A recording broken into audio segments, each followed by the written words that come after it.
So as a business leader, one of the things that you're dealing with is the financial impact of diversity and inclusion in your business. And you're also thinking about, well, it's right, I understand it, I know that we need it, I understand that we need it, but how am I going to fund it, right? I'm in the midst of layoffs, I'm in the midst of a pandemic, my numbers might be down, we've got a recession, presidential election, all these different things. So how do I make diversity and inclusion a top line must-have item, right, in my business today? It's a fair question. Basically the ROI of D&I. Let's think about recruiting. Let's just say, for example, you're in a company and you have to sell a product, which most of us do, product or service, some type of offering.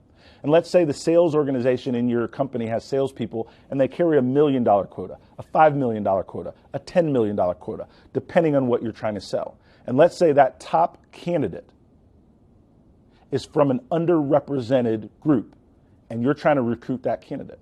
And let's say that your recruiters don't understand the language of inclusivity and turn that candidate off. Let's say that top flight candidate goes to your website and not only do they see only middle-aged white men in your executive ranks, but when they go to your social media, when they go to your press kit, when they think in Google anything on the company, no one looks like them. They don't see programming about employee resource groups or business resource groups. They don't see a broadening of your recruiting tent.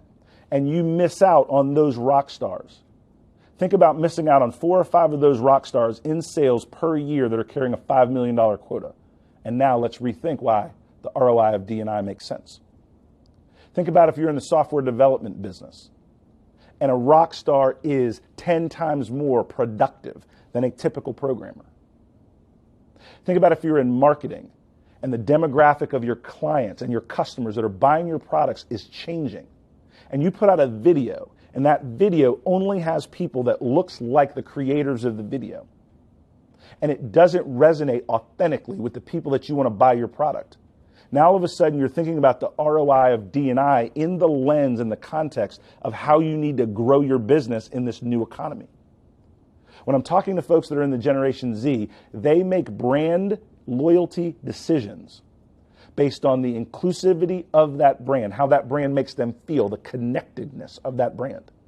And so if you don't think about D&I outside of just the feel good, but the economic, outside of the emotive, but how it affects your bottom line P&L, then I think you're missing the boat.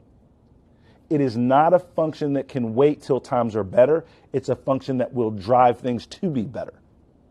If you're in the creative space and you have to have powerful ideas, then diversity of thought is just as powerful a reason to make sure that you have and grow a diverse team. When you think about the ROI of D&I, you need to think about, my recommendation, you need to think about the business impacts and what you're losing by not being forcefully forward in this programming, and the opportunity costs are huge.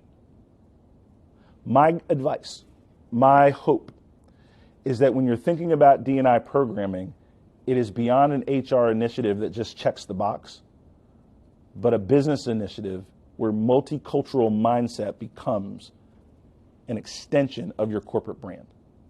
And when you do that and start to think that way, it is not an additional thing you need to fund.